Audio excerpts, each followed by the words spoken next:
Boa noite, igreja. Graças a Deus, amém? Amém. Todos felizes? Que bom, graças a Deus. Você que pode, coloque de pé no seu lugar. Nós vamos iniciar desta noite em celebração, nosso Deus, declarando que nós o adoramos, nós o bendizemos com toda a alegria que há em nós. Celebre a Deus com alegria, exalte ao Senhor, porque essa oportunidade que o Senhor nos dá de oferecer o nosso melhor louvor. Aleluia! Amém.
Bom que você está presente aqui nessa noite. Teve a oportunidade de se deslocar da tua casa aqui até o tempo para juntos celebrarmos a Deus. Você também é nosso convidado, fique à vontade. Sinta-se à vontade para junto conosco louvar o Senhor. Salmo 127, apenas o primeiro salmo, que diz: se o Senhor não edificar a casa, em vão trabalham os que a edificam. Se o Senhor não guardar a cidade, em vão vigia a sentinela. Amém? Olha para você ver que situação, né? Sem o Senhor não adianta o nosso trabalho, não adianta o nosso esforço, não adianta estarmos vigilantes sem o Senhor, porque é o Senhor que cuida de nós, é o Senhor que nos protege, é o Senhor que nos rodeia com seus anjos. Que bom que podemos estar aqui hoje, é prova de que o Senhor tem nos guardado, prova de que o Senhor tem cuidado de nós, tem nos sustentado, em meio a esse momento de pandemia, em meio a esse momento de isolamento social.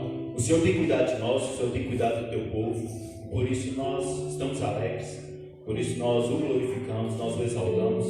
Eu gostaria que você curvasse a sua cabeça neste momento. Vamos orar a este Deus. Faça a sua oração a Deus, clame ao Senhor, agradeça ao Senhor pelo tanto que Ele tem nos protegido, que Ele tem te protegido. Eu creio que o Senhor não deixou faltar o alimento na tua mesa hoje.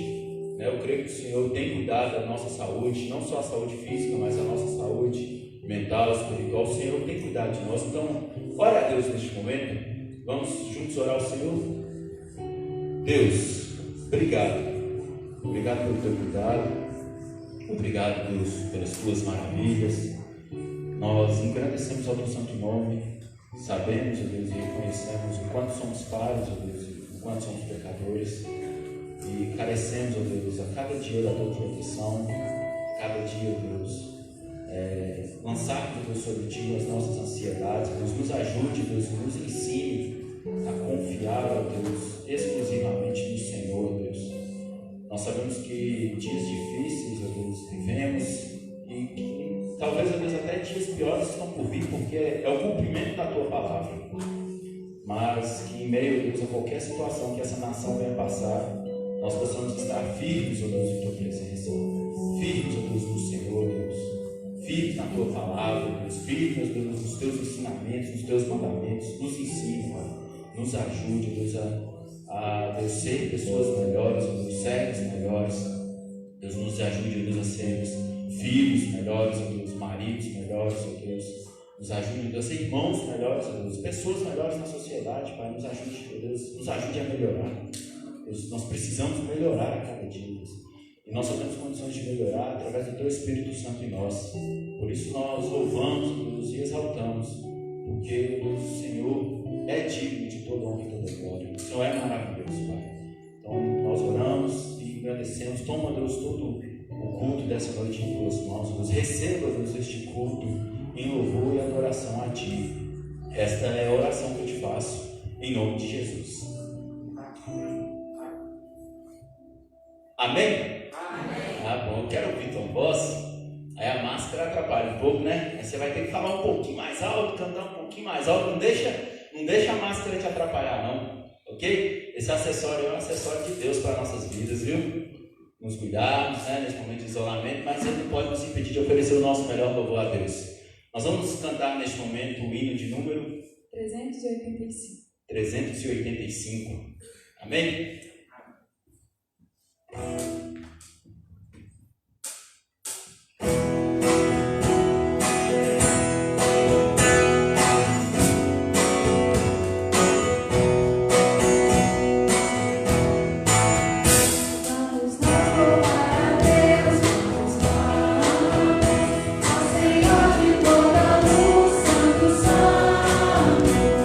Senhor, vem lá dos céus, nosso Deus e Jesus, exaltado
Deus. Você pode aplaudir ao Senhor? Aleluia.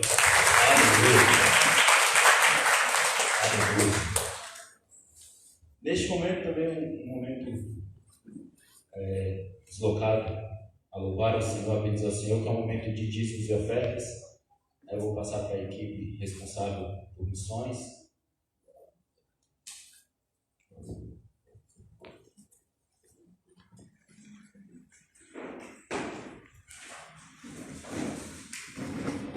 Boa noite, igreja. Boa noite. Nós estamos em campanha de missões estaduais. A gente já está quase na metade da nossa campanha. E eu gostaria de primeiro ler o nosso tema e a nossa divisa. A nossa divisa, eu vou pedir que abram suas Bíblias em 1 Coríntios 11:1.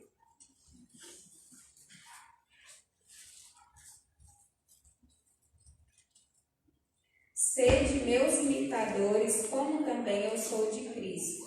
E o nosso tema é ser e fazer discípulos. No vídeo que a gente enviou na semana passada, a gente falou sobre, o vídeo falava sobre a cidade de Carmo do Paranaíba, que eles começaram um trabalho missionário lá e em 1 ano e 2 meses eles já conseguiram alugar um espaço para poder realizar os cultos. Eles realizaram mais de estudo bíblico com mais de 500 pessoas e também fizeram evangelismo através do ensino da música. E o vídeo deste final de semana foi sobre Coromandel, uma cidade que ainda não tem o trabalho batista. Então, para que esse trabalho chegue até lá, assim como em outras cidades que são alvo, e continue em Carmo do Paranaíba e tantas outras cidades que continuam, a gente precisa contribuir sendo discípulos primeiramente, orando por esse trabalho, orando por missões, lembrando de como isso é importante, porque um dia a gente foi alcançado também, e ofertando. O nosso alvo é R$700 e a gente está quase na metade da campanha, então vamos nos esforçar, não somente pelo alvo, mas também em oração, para que esse trabalho tão importante ele continue sendo realizado aqui no estado de Minas. Nesse momento vai estar sendo reproduzida uma música e quem se sentir o desejo de ofertar pode estar fazendo o seu momento no gasofilácio pequeno, que é direcionado para missões estaduais. Se Deus fizer, Ele é Deus. Se não fizer, Ele é Deus. Se a porta abrir, Ele é Deus. Mas se fechar, continua sendo Deus. Não sabe, Ele é Deus. Quando eu for, Ele é Deus. Se tudo der certo, Ele é Deus. Mas se não der, continua sendo Deus. Eu não adoro pelo que Ele faz, eu adoro pelo que Ele é. Acho que houver, sempre será Deus. Eu não adoro pelo que Ele faz, eu adoro pelo que Ele é. Vamos estar orando. Senhor nosso Deus, nós te agradecemos por estar aqui nesta noite. Nós te agradecemos porque um dia o Senhor chamou a cada um de nós para sermos seus discípulos. Deus, obrigada pelo seu cuidado conosco a cada dia, porque nós estamos aqui saudáveis, bem, podendo estar reunidos na sua presença. Deus, obrigada por isso. Obrigada, Senhor, pelo trabalho missionário sendo realizado nessas cidades do estado de Minas Gerais. Que continue, que prospere, que aquelas cidades que são alvo, elas venham ter recursos, nós venhamos ter recursos para enviar missionários para essas cidades, porque aquelas pessoas precisam ouvir a sua palavra, Deus. Obrigada por tudo que o Senhor tem feito por nós e por cada oferta que foi levantada nessa noite. Nós te agradecemos no nome de Jesus. Amém. Você que pode, coloque-se de pé, vamos continuar bendizendo ao nosso Deus, louvando ao Senhor com alegria.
Aleluia. Nosso coração ao altar do Senhor. O Senhor quer fazer morada em nossas vidas. Então deixa o Senhor fazer morada em teu coração, tirar tudo aquilo que não pertence a Ele. Deixa o Senhor fazer uma faxina geral na nossa vida para que Ele possa reinar.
todo louvor. Deus, Ele é um Deus que entra em providência na nossa vida, independente do que estiver acontecendo, Ele nos resgata. Deus, Ele vai com a tua mão poderosa, né, nos traz para perto dele. Quantas vezes a gente se sente um pouco afastado do Senhor, né? Um pouco afastado dos teus ensinamentos, dos teus preceitos, e Deus vai lá com a tua mão bondosa, vai lá, pega na nossa mão e nos traz para perto dele. Então, não sai de perto do Senhor, não. Corre com Deus, fica juntinho dele, é perto do Senhor, que as suas bênçãos nos alcancem. Melhor estar com o dono de todas as bênçãos. Glória a Deus.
Deus, obrigado por este momento de louvor em tua presença. Deus, obrigado pela oportunidade que o Senhor nos dá, junto à tua igreja, oferecermos culto coletivo ao Senhor. Deus, que pela tua misericórdia, Deus, eu possa falar aos nossos corações neste momento através da tua palavra. Usar, Deus, a vida mensageiro dessa noite, Deus, a vida do nosso pastor. Senhor, dando a tua graça sobre a vida dele, e que ele venha trazer, Deus, o recado que o Senhor quer falar para a tua igreja. Mais uma vez eu te agradeço por essa noite maravilhosa. Esta é a oração que eu te faço em nome de Jesus.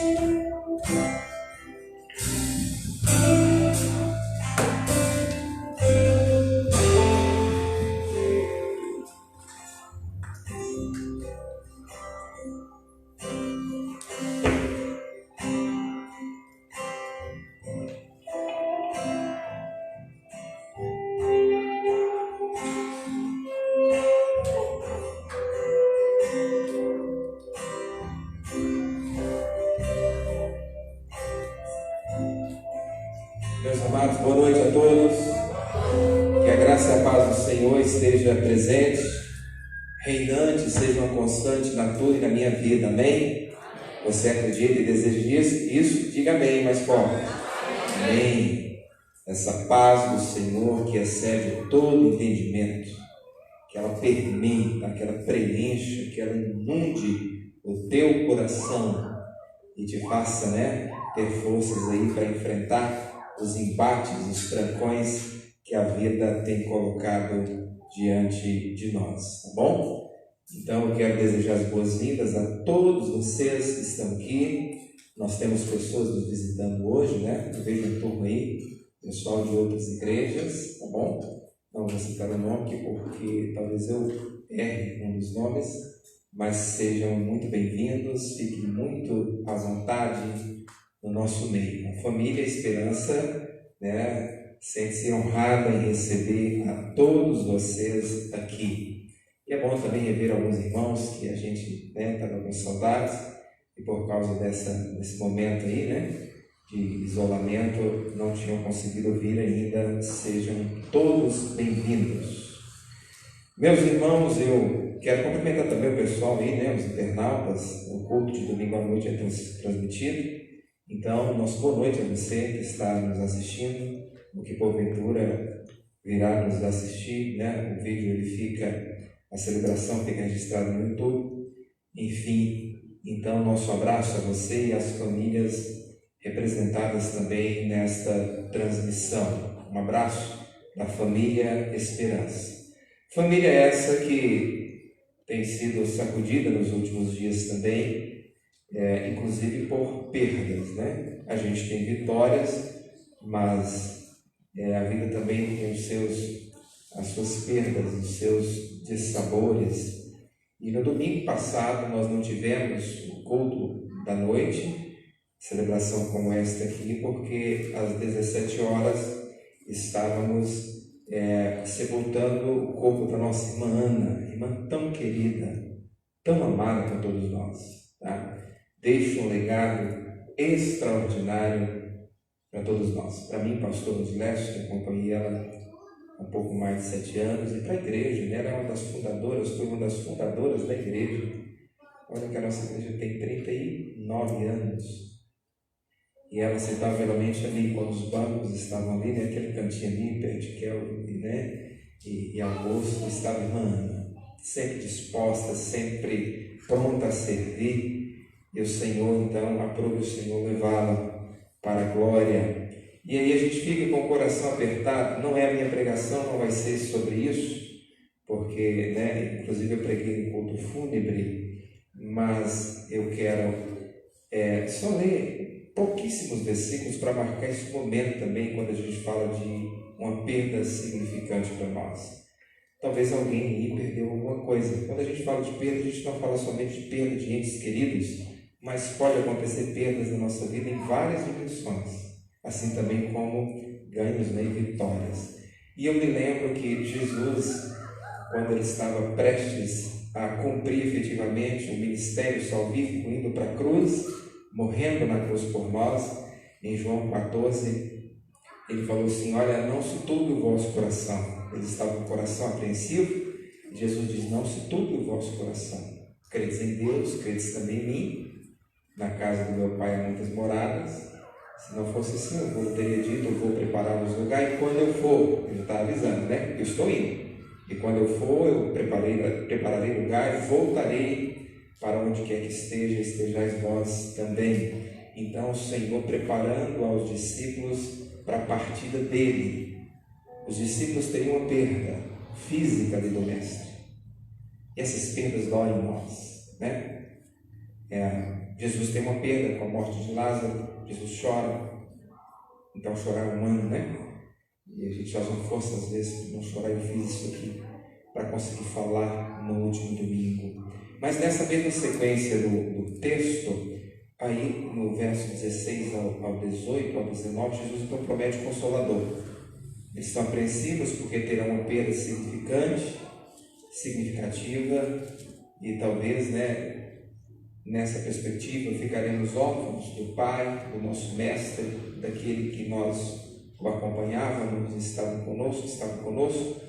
Aí nos 16 ao 19 de João 14 diz, o título é Jesus promete outro Consolador.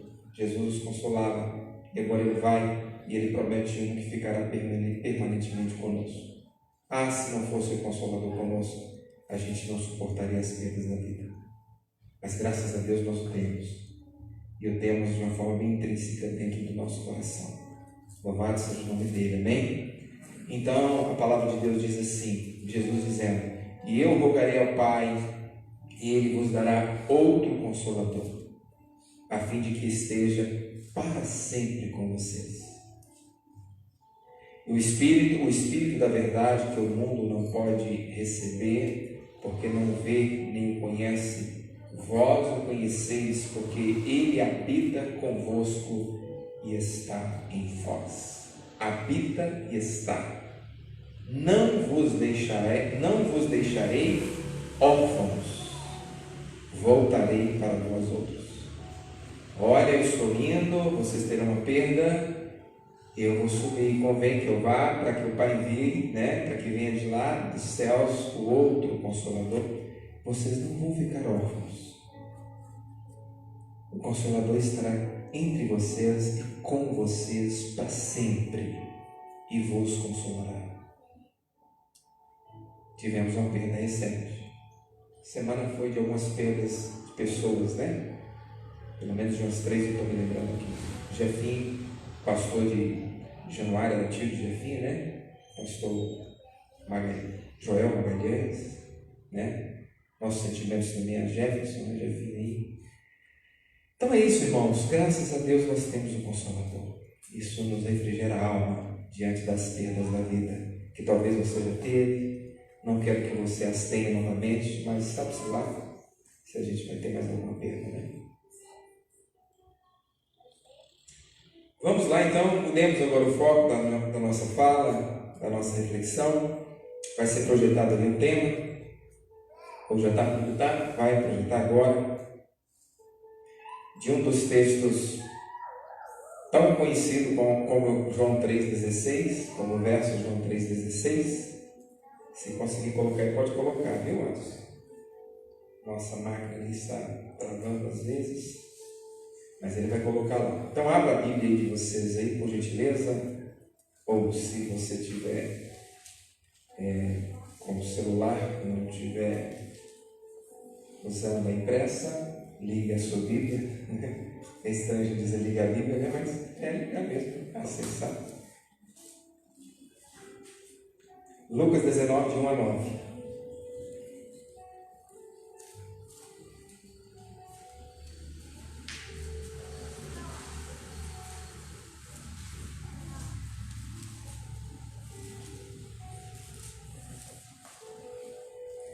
Mantenha a sua Bíblia aberta para que a gente possa transitar em alguns versículos e fazer alguns comentários pertinentes ao texto básico.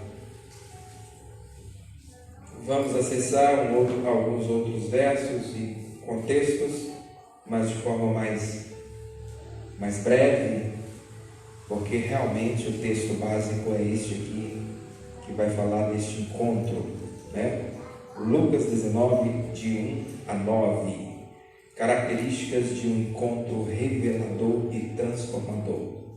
Vamos falar de algumas características deste encontro, Lucas 19, de 1 a 9. Mesmo assentados, vamos ler a palavra, santa e bendita palavra. Zaqueu, o publicano. Eu acredito que a maioria aqui, acredito que a grande maioria talvez saiba até de cor, esse texto aqui, a história. Entrando em Jericó, atravessava Jesus a cidade. Eis que um homem chamado Zaqueu, maioral dos publicanos e rico, talvez em outra versão, chefe dos publicanos e rico, procurava ver quem era Jesus, mas não podia por causa da multidão, por ser ele de pequena estatura.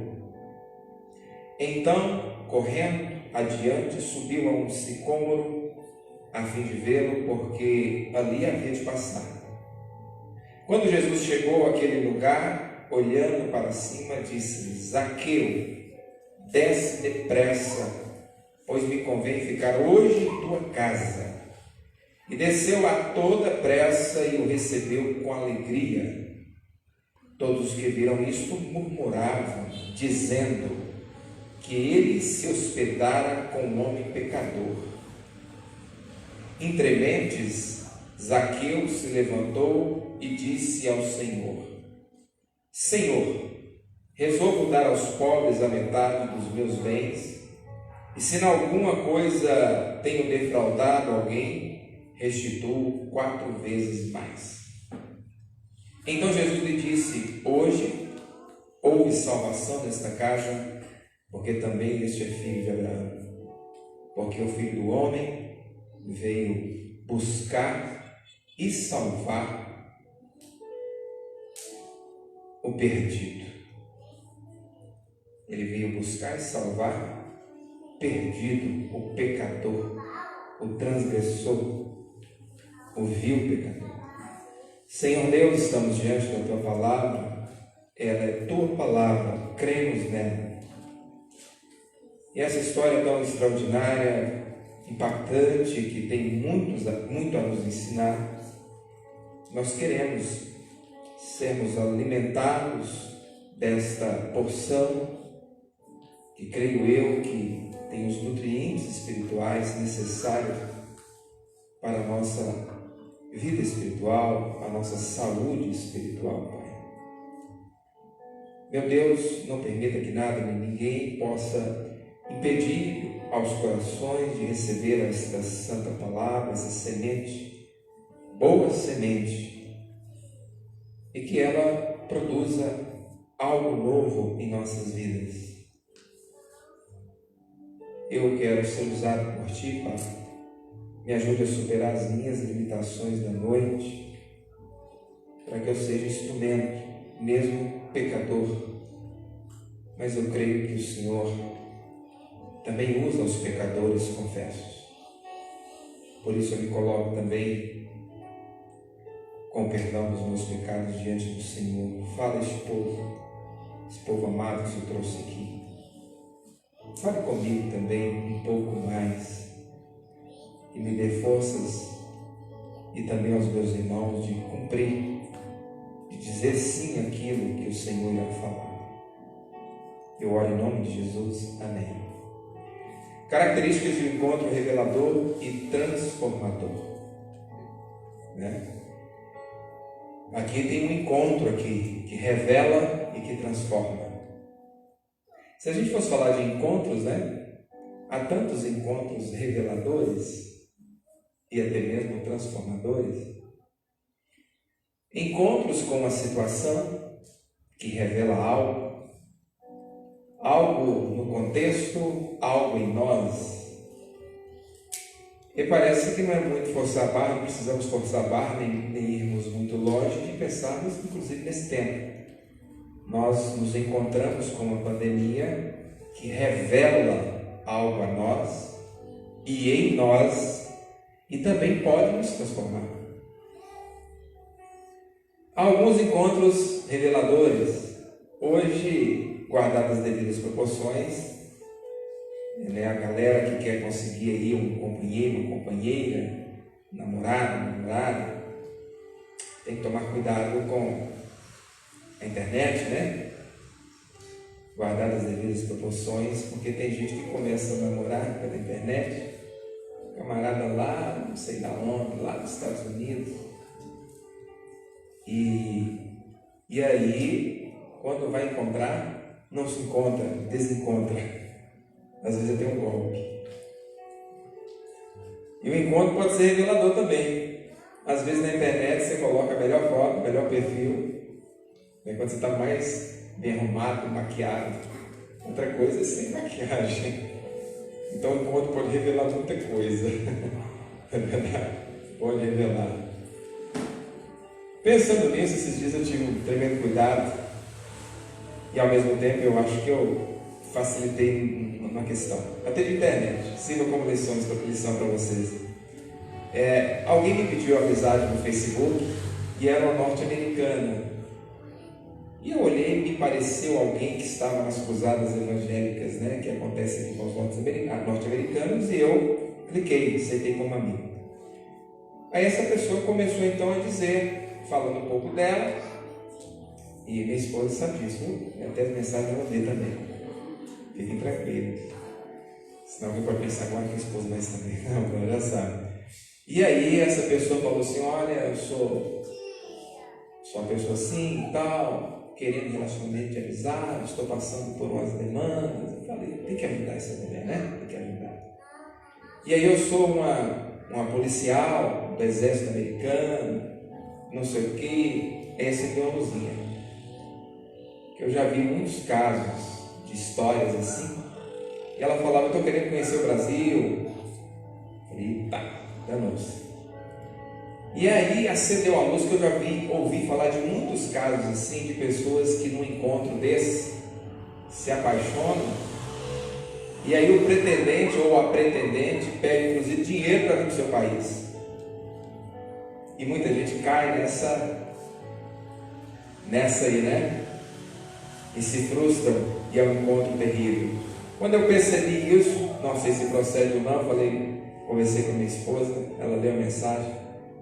Eu perguntei como que eu faço para evitar essa amizade aqui. Se for amizade verdadeira, ela vai ter que procurar outra pessoa agora, mas eu estou meio desconfiado desse negócio. E aí ela me ensinou a bloquear a amizade.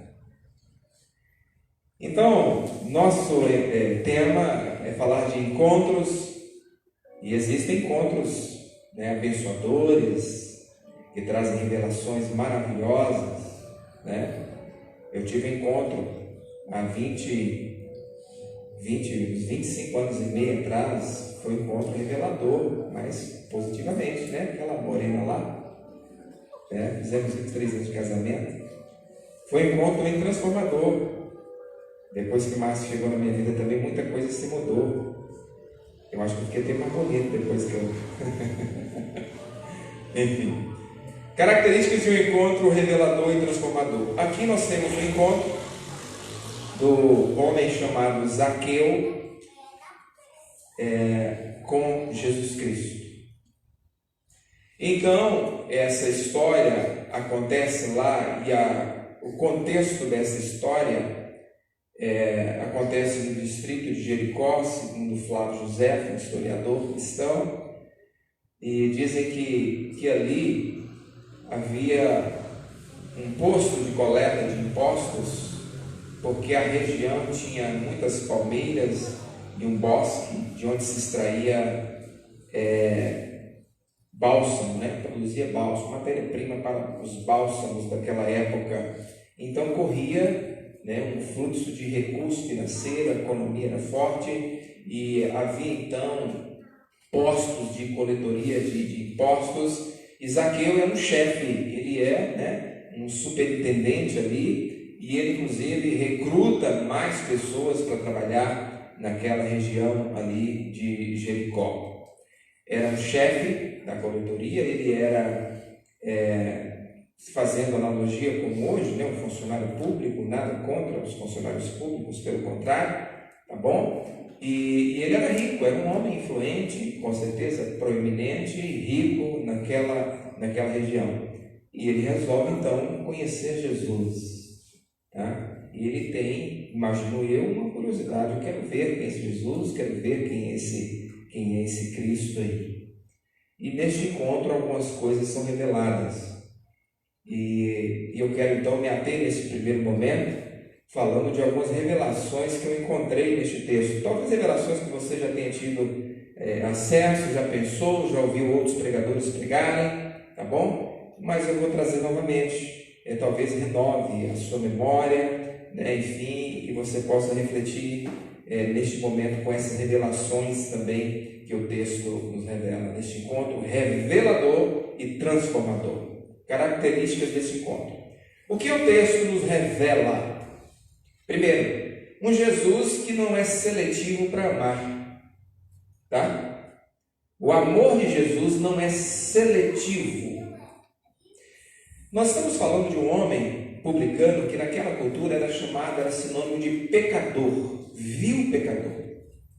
Naquela conjuntura, quando pensava em publicano, se pensava muito em suborno, em extorquir, em aproveitar dos menos favorecidos. Então, publicano, vil pecador, perverso, e que as pessoas tinham um certo asco, uma certa resistência a publicanos, ainda mais que esfolava as pessoas com a cobrança de impostos. Ok? Se a gente fosse pensar hoje, era um cara que não era muito bacana da gente se conviver com ele. Pensa numa categoria de pessoas aí que vem à sua mente, que para você pensa assim, é um pecador, né, daqueles perigosos, né? Esse aí, realmente, se eu sou pecador, esse aí é muito mais pecador do que eu. Não quer nem passar perto dessa gente. Uma gente, né, enfim, deturpada, uma gente transformada, uma gente profana, uma gente insensata, uma gente corrupta. Esse tipo de pecador, não quero contato com ele. Talvez fosse esse Zaqueu da história. E quem que Jesus, lógico, no transcorrer da história, no desfecho dela, quem Jesus resolve amar e ficar com ele em sua casa? O próprio Zaqueu. Primeira coisa que esse texto me revela, então, volto a dizer, e me perdoe ser repetitivo, mas é ter uma forma didática: o Jesus, o Deus que nós servimos, Ele ama a todos indistintamente. Ele não ama somente uma categoria em detrimento da outra. Ele não ama somente os certinhos em prejuízos aos não tão certinhos assim. Mas afinal, ficou uma grande interrogação na minha cabeça, né? Quem são os certinhos de fato? Será quem são de fato os certinhos? Na ótica da sociedade, pode ser que haja uma baliza de referência para a gente categorizar os certinhos e os menos certinhos. Mas será que para Deus tem os certinhos, os mais certinhos e os menos certinhos? O que eu vou dizer agora não é para envergonhar nem para subjugar ninguém aqui, longe disso, a minha intenção não é essa, mas se a gente se acha muito certinho, eu já fiz até essa comparação, né? Já pensou se cada um de nós nos apresentássemos, enfim, com aquela intenção de nos parecer certinhos, e agora trouxéssemos um pendrive, né? Um pendrive da nossa vida, ok? Desde quando nós nascemos, e vamos colocar esse pendrive da nossa vida pregressa e da nossa vida atual, os nossos desejos, as nossas paixões, os nossos pensamentos, os nossos atos, e aí perguntaríamos de novo: será que nós somos certinhos mesmos? Mas na nossa mente a gente ainda categoriza os mais pecadores, os menos pecadores. E quando a gente está numa vida religiosa, né, na prática de alguns rituais, a gente se acha bem certinho e às vezes outros mais ou menos ou não certos. Então esse Jesus que eu sirvo, que eu prego, que eu apresento para vocês aqui neste templo e na internet que nos assiste, Ele é o Deus, ou o Deus, que Ele não é seletivo com relação ao seu amor. Deus ama aquele que é o estuprador, aquele que é corrupto, aquele que não faz nada disso. O amor dele é por todos, e um sublime amor, e um amor ágape. Ele não faz acepção de pessoas. Ele recebe a todos da mesma forma, da mesma maneira. O bem vestido, o maltrapilho, enfim, o que fala bem, o que não fala tão bem assim, o que tem posses, o que não tem nada. O que se acha digno e aquele que se acha tão indigno, o Senhor os ama igualmente, porque o amor dele não é seletivo e nem é parcial, é imparcial. Então Jesus te ama profundamente. Eu gosto muito de falar deste amor de Deus, gosto muito de falar, mas eu tenho tido cuidado nos últimos tempos, em virtude também de tantos outros discursos, de mensurar, de equilibrar, de calibrar esta frase. Deus te ama muito, Jesus te ama demais mesmo, mas você não é a pessoa mais importante do mundo. Porque nós estamos vendo discursos e pregações aí onde colocam o ser humano como o centro do mundo, o centro das atenções. E já temos a erva daninha do antropocentrismo, do egoísmo, do egocentrismo, quando o homem, sem nenhuma pregação, já se sente o centro do mundo, e alguém talvez ele fala assim: o mundo não seria a mesma coisa se você não estivesse nele, e a gente acha que a gente é alguma coisa. Então Deus me ama profundamente, Ele quer salvar, Ele quer nos abençoar, mas em primeiro lugar Jesus tem um compromisso com o Pai, de obedecer ao Pai. E porque Ele obedece ao Pai, o Pai nos amou nele. E as coisas que Deus faz por nós não é porque somos certinhos. As coisas que Deus faz por nós não é porque nós somos o centro da atenção das pessoas, em primeira instância. Ou talvez até o centro da atenção dele, porque o centro da atenção, em primeiro lugar, de Jesus é o Pai. A vontade dele, a comida dele era fazer a vontade do Pai em primeira instância. Então Jesus te ama, te abençoa, e o elemento principal, o ingrediente principal se chama a graça de Jesus. O favor imerecível de Deus, que nós não merecemos. Deus olha para nós, nós não merecemos, nós não somos tão certinhos assim, e Ele resolve nos abençoar.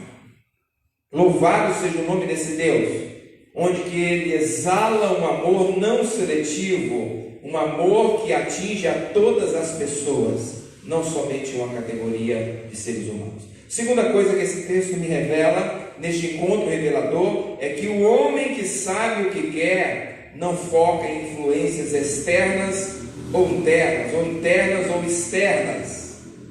Ele não permite.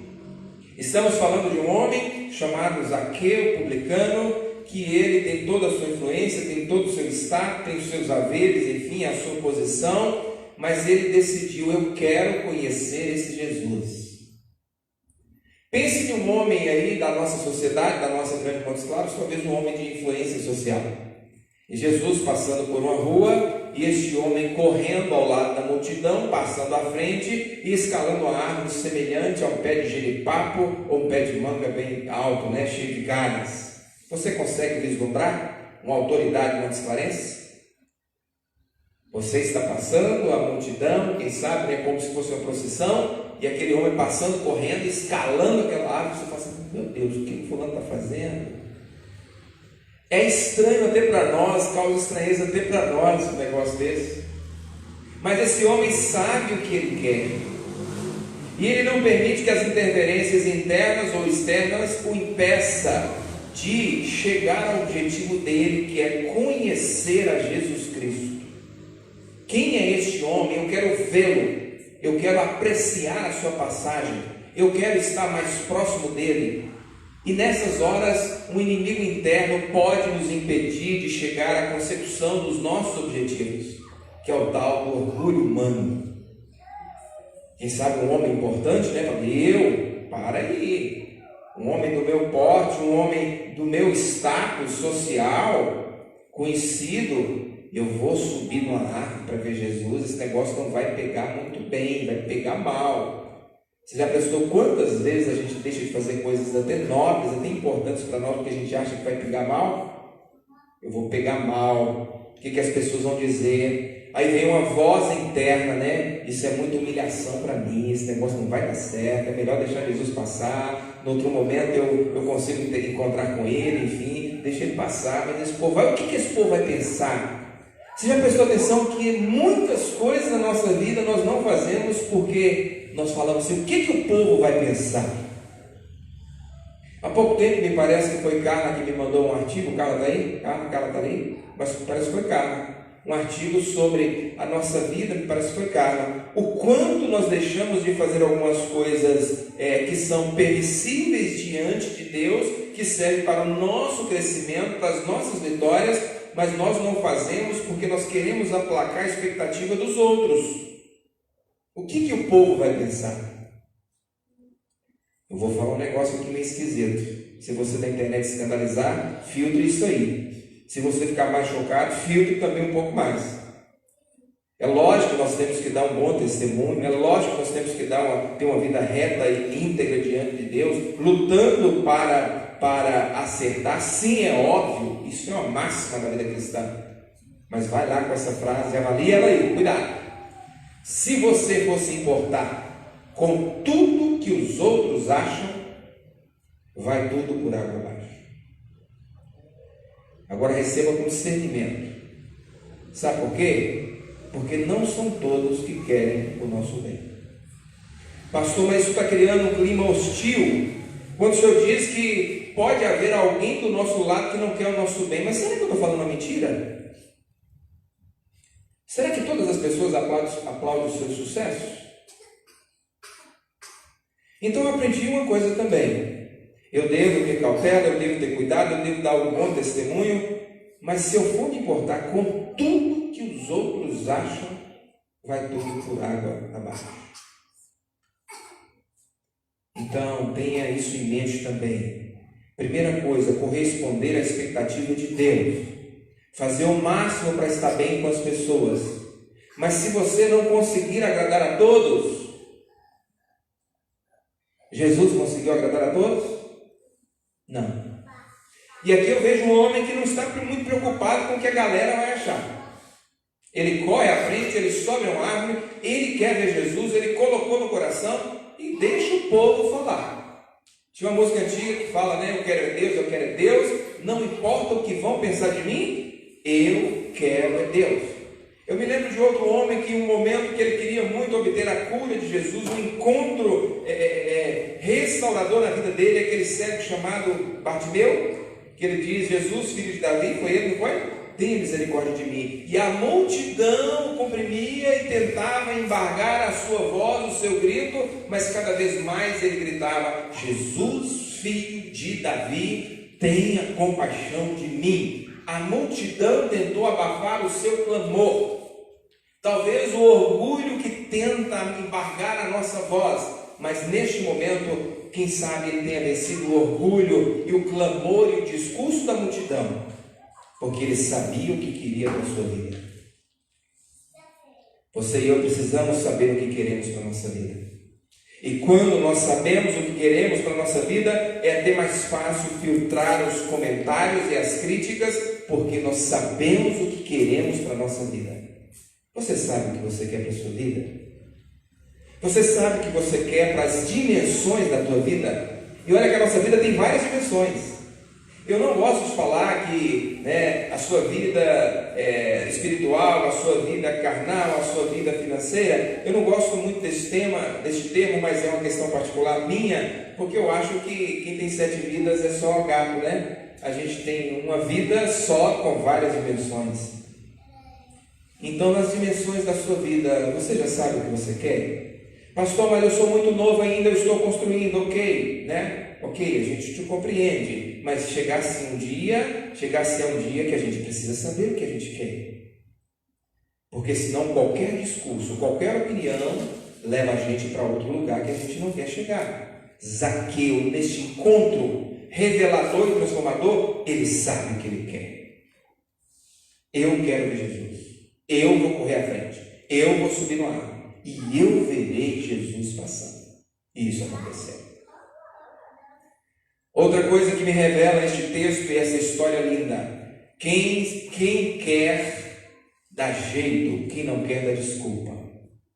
A gente vive também um momento social, quem sabe desde sempre. Hoje eu tenho mais acesso a essa realidade, esses discursos, por causa de outra área também que eu trabalho, mas muitas pessoas com sentimento de autocomiseração. Mas eu não consigo por causa disso. Mas a minha vida sim é assim por causa daquilo. Os céus, o azar, porque meu pai, porque a minha mãe, enfim. E a gente começa a dar desculpas, parecendo que a gente quer ludibriar a nossa própria consciência. E alguém diz que o maior cego é aquele que não quer enxergar. Mas aqui eu aprendo algo revelador, que quando alguém quer fazer algo, ele dá um jeito, ele não dá desculpas. No texto vai falar que Zaqueu correu à frente, subiu numa árvore, porque ele era de quê? Pequena estatura. Mas ele se agarrou à sua limitação de pequena estatura? Ele ficou lamentando, mas todo mundo vai atrás, todo mundo corre, mas também, né, o povo, cada um desse tamanho, né, desculpa a expressão, né, cada cavalão desse tamanho correndo atrás de Jesus, cada mulherona desse tamanho, enfim, olha o tamanho das minhas pernas, igual uma formiguinha correndo, não vou conseguir. Vamos deixar esse negócio para lá, deixa Jesus passar, deixa a bênção passar. Mas Zaqueu não se escora nesse discurso depreciativo.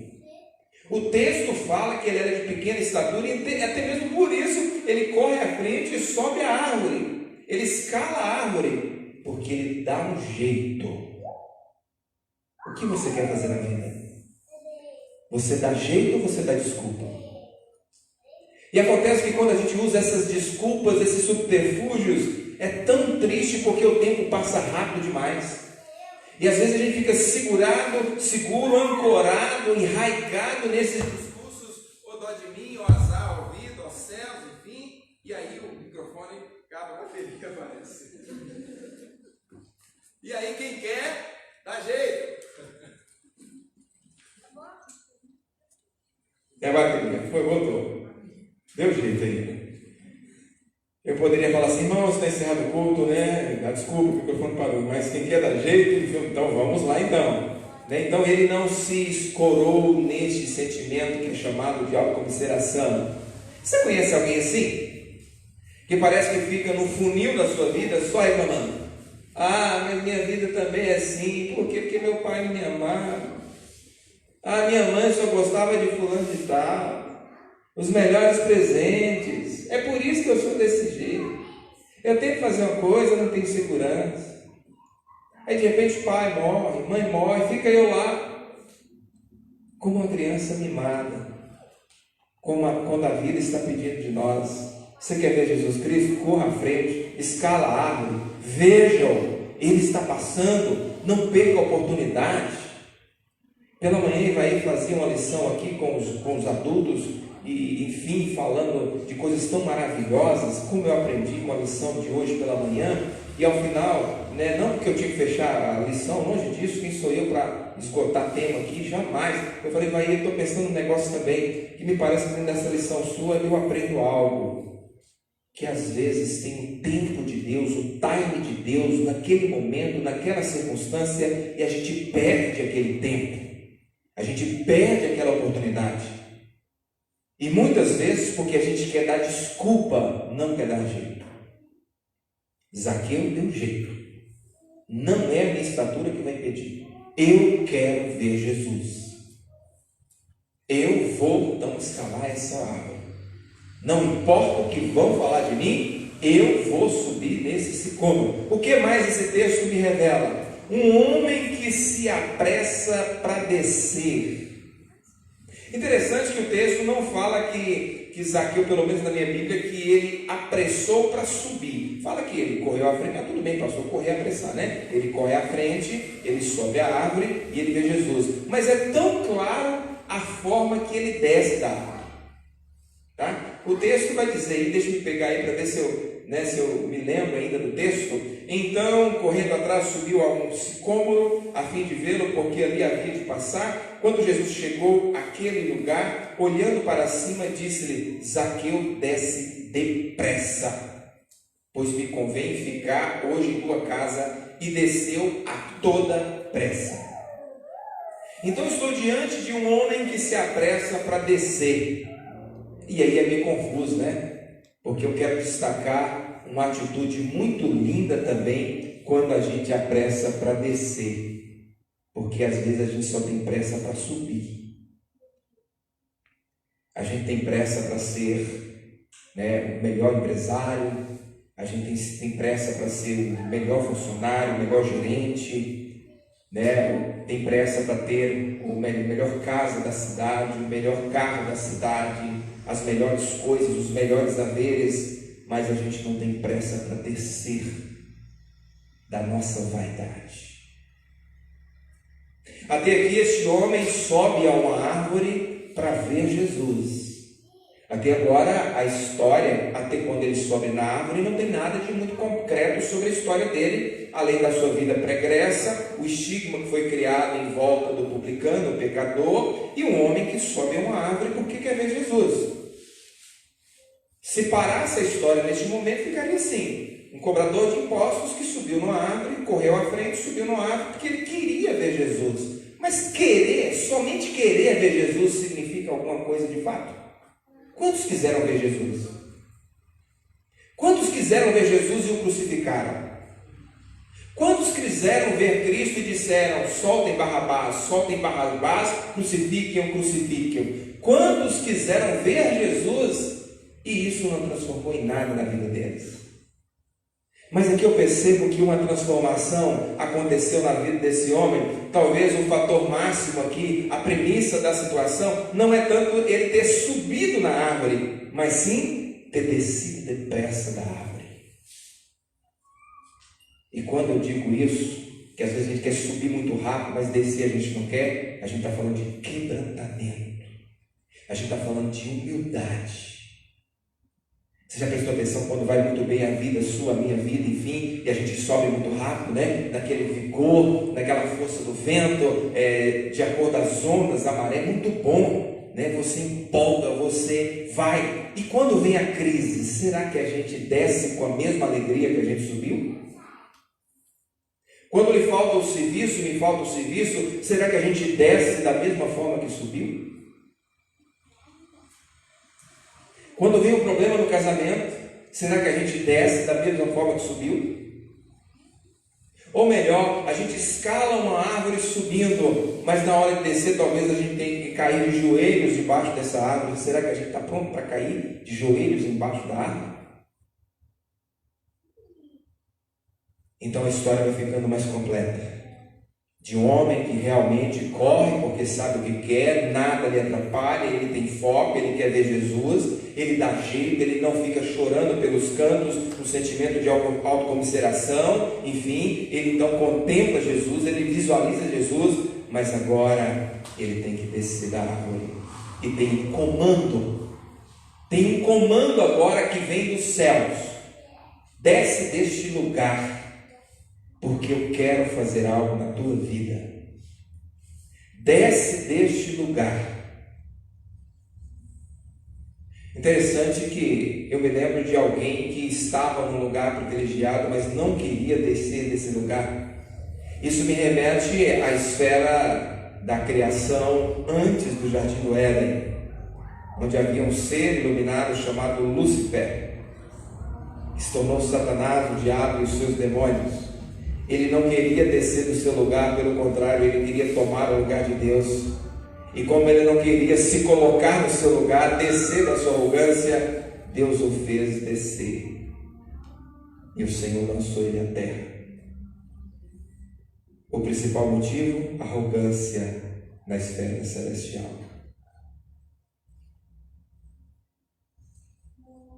Então tem momentos que a gente precisa descer. Quando eu falo em momentos que a gente precisa descer, vem à minha mente repetidamente humilhação, humildade, obediência, quebrantamento. Se tornar maleável nas mãos de Deus.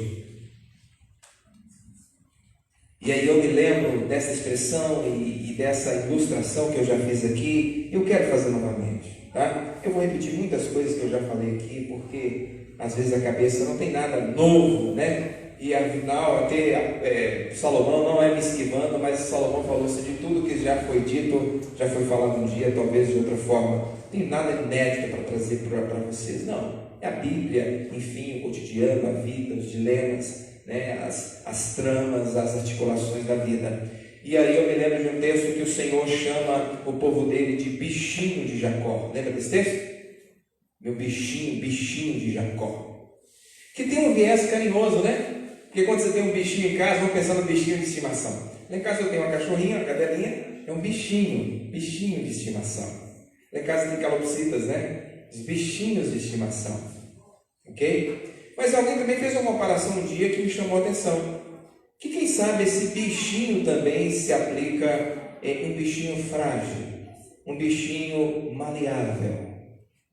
E tratando dessa questão de descer depressa, quem sabe sair do pedestal, quem sabe obedecer ao comando que diz de quebrantamento e humildade e contrição, aí quem sabe encaixe essa ilustração que alguém fez um dia, que como bichinho talvez nós possamos ser considerados a título de comparação vermezinho, porque tem uma versão que também fala vermezinho de Jacó, bichinho de Jacó.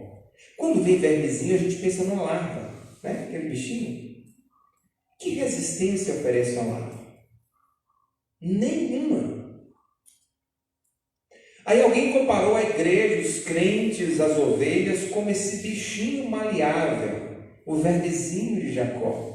Não na questão asquerosa, nojenta, mas na questão maleável, ser moldável, ser trabalhável, não sei se existe essa palavra, ser como barro na mão do oleiro. E alguém disse, nós precisamos então ser os vermezinhos de Jacó, e talvez não a serpente do deserto. Aí dizem que há uma grande diferença quando se tenta atacar um vermezinho e uma serpente.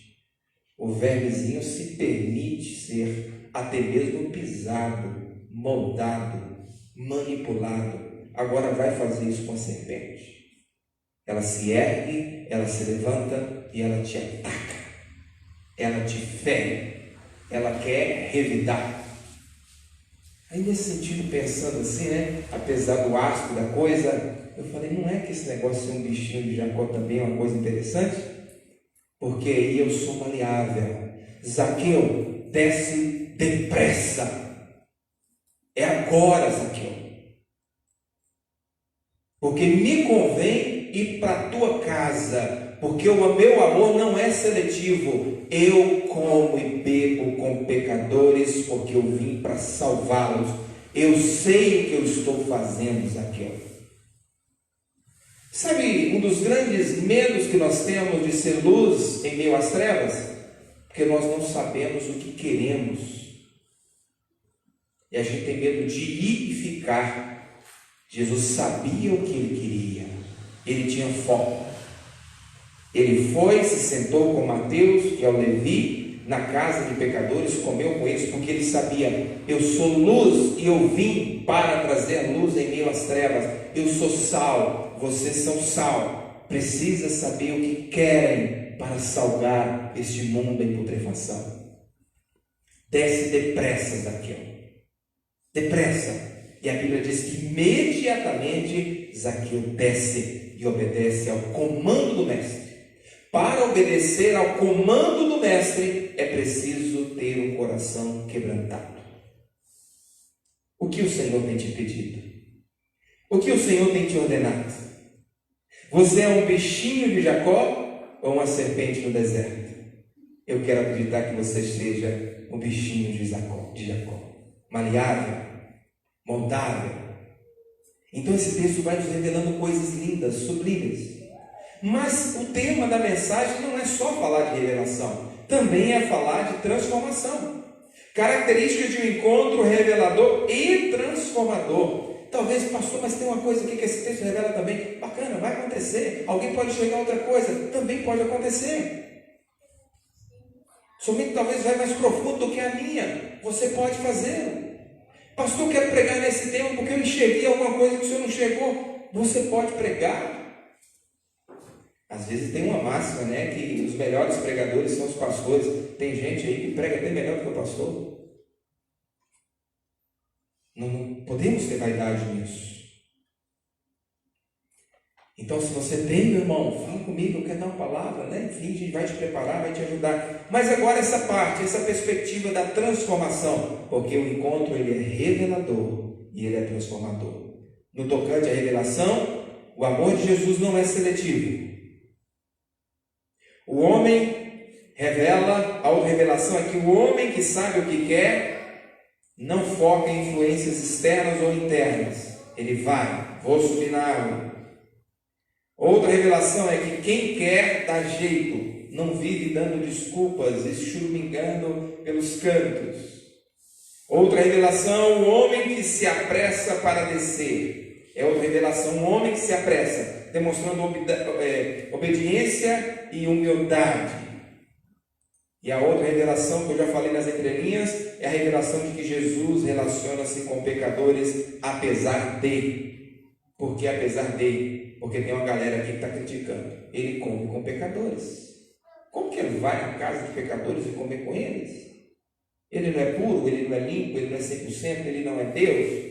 E agora ele vai para a casa de quem? Se fosse a minha casa, tudo bem, mas ele está indo para a casa de um pecador. Às vezes pode passar na nossa mente em outros compartimentos e dimensões da vida. Se fosse comigo, até que Jesus dava uma moralzinha, mas para fulano de tal, a vida dele é muito torta. Como se a gente tivesse mais moral com Deus do que outras pessoas, né? E agora, o encontro transformador, o outro lado da transformação. Então a Bíblia diz assim, deixa eu pegar de novo, para a gente terminar a explanação, tá? Vou pegar a partir do 8, tá? Zaqueu se levantou e disse ao Senhor, Senhor, depois que Zaqueu vai para casa, recebe Jesus na sua casa, que Jesus fala, né? Convém pousar-me na tua casa hoje, Zaqueu, tá? E todos que viram murmuravam, dizendo que ele se hospedara com um pecador. Entrementes, ou entretanto, né? 8, Zaqueu se levantou e disse ao Senhor, Senhor, resolvo dar aos pobres a metade dos meus bens. Olha a transformação. Olhar para o próximo. Olhar para a debilidade do outro, a fraqueza, a carência. Olha, eu resolvo dar aos pobres a metade dos meus bens. Ele fala assim, a metade. Ele está falando para Jesus Cristo. E ele fala, se porventura eu pequei com alguém, né? Se em alguma coisa eu tenho defraudado, que a turma está falando que eu sou um usurpador não, que eu sou corrupto, enfim, se em alguma coisa então eu defraudei, eu fui corrupto, então tenho defraudado alguém, eu vou restituir 4 vezes mais. Se eu defraudei alguém em 100 reais, eu tinha que devolver quantas vezes? 400? 4 vezes mais, né? 400 reais. Eu prometo, eu vou fazer isso. Ele está se aliançando com Jesus. Então, nessa transformação de Zaqueu, nessa palavra, nesse momento, eu vejo um arrependimento. Não há cristianismo sem arrependimento, não há salvação sem arrependimento e sem quebrantamento. A transformação da nossa vida e as transformações que precisam acontecer, que Deus quer que aconteça na nossa vida, elas virão através de arrependimento e quebrantamento. Por exemplo, sobre a nação. Se o meu povo que se chama pelo meu nome vir a mim, orar a mim, né? E vir a mim, buscar a minha face, e se converter dos seus maus caminhos, então eu ouvirei dos céus, perdoarei os seus pecados e sararei a sua terra. Então, no aspecto de transformação, meus amados, há um arrependimento. Tem alguma coisa em minha vida, na tua vida, em nossas vidas?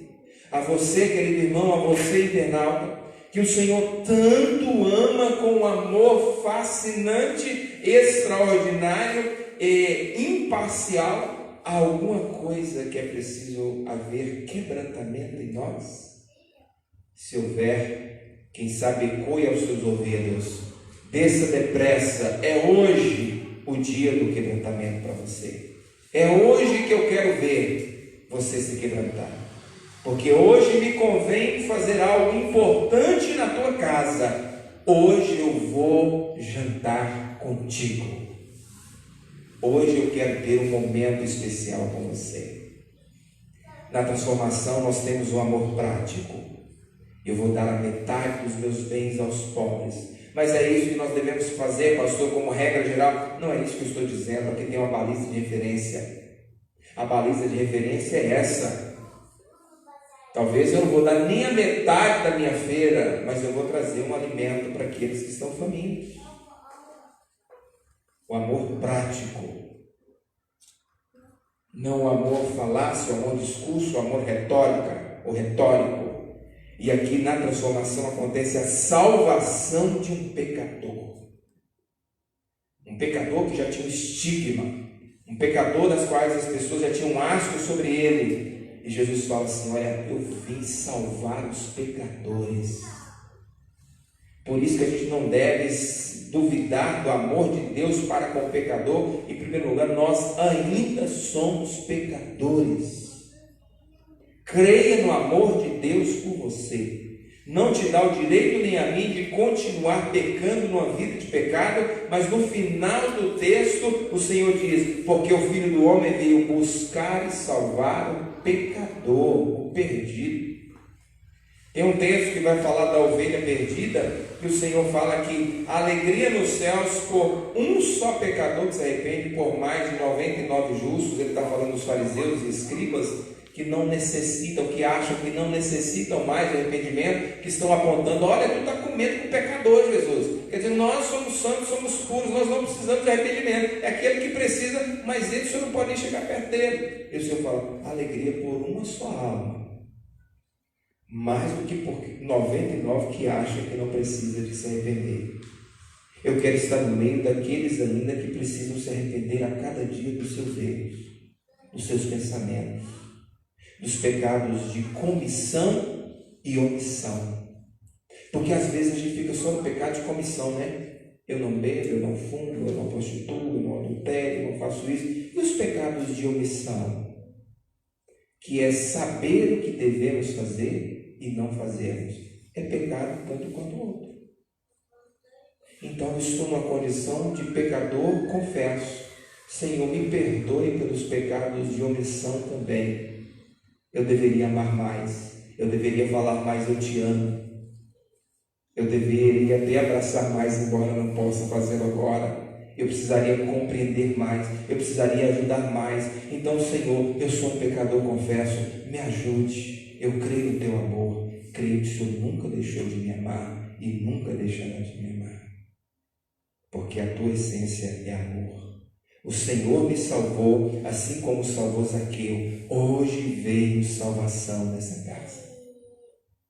Hoje vem transformação nos corações, de alguma forma, através dessa palavra que o Senhor trouxe ao teu coração, através do pastor Vandilécio.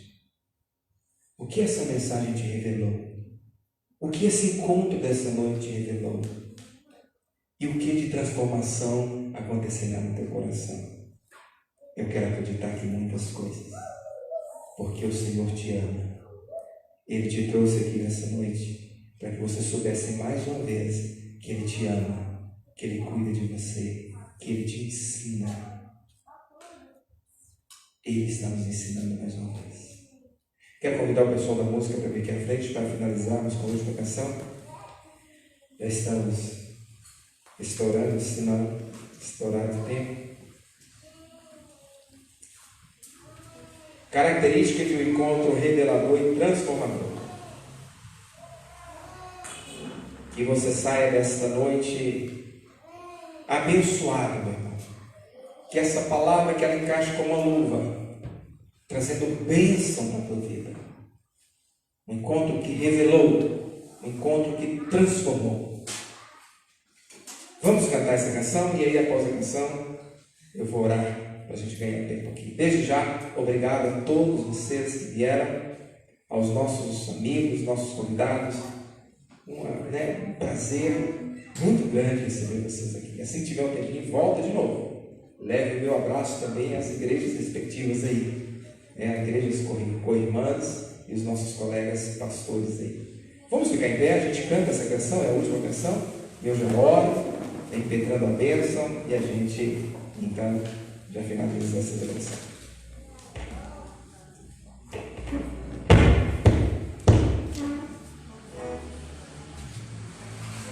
Um encontro revelador e transformador.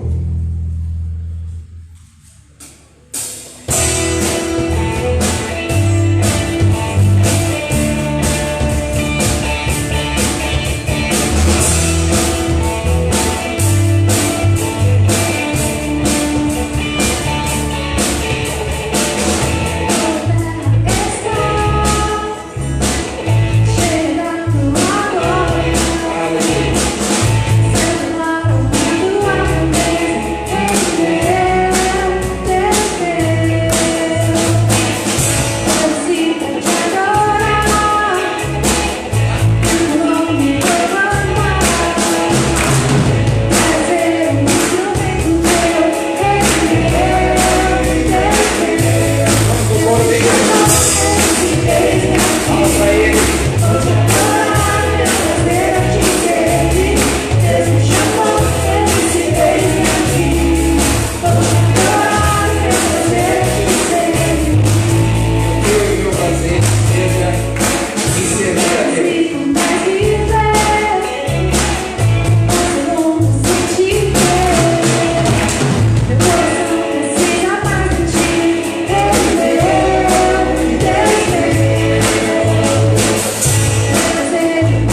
Olha, Deus, quão precioso foi para nós ouvirmos a Tua voz, sermos ministrados, ó Pai. Eu tenho convicção que o Senhor descortinou os céus, eu creio, ó Pai, e liberou do Teu trono de graça bênção sobre este povo. O povo que é o Teu povo, que é o meu povo, deste povo eu faço parte. Como pastor, sim, ó Deus, chamado por Ti. Também como pecador, como os meus irmãos.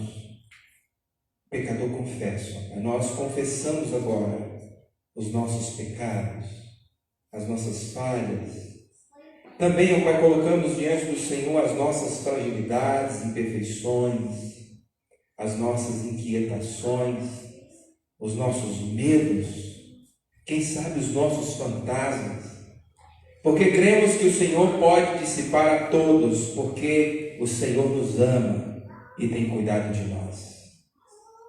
Esta noite foi uma prova cabal, novamente, que o Teu cuidado é real sobre as nossas vidas. Obrigado pela vida de cada irmão que veio aqui, Pai. Obrigado pelas músicas que nós cantamos ao Senhor com esta liberdade. Obrigado pelas famílias representadas, amigos, irmãos, que agora, como sempre, ó Pai, precisam da Tua graça, da Tua bênção para enfrentarmos mais uma semana que já começou. Amanhã já é o segundo dia de luta, Pai. E eles precisam da Tua bênção, como eu também preciso. E eu quero abençoar o Teu povo, Pai, no poder que há no Teu nome. Eu sou Teu instrumento, a bênção vem de Ti. Meu irmão, meu amigo, igreja representada, que o Senhor que acabamos de cultuar coletivamente, que Ele te abençoe e que Ele te guarde. Que o Senhor levante o seu rosto sobre ti e tenha muita misericórdia de ti e de mim. Que o Senhor sobre ti levante o seu rosto e te dê a paz. Em nome de Jesus, amém. Amém? Deus abençoe a todos. Meu muito obrigado. Tá? Voltem sempre.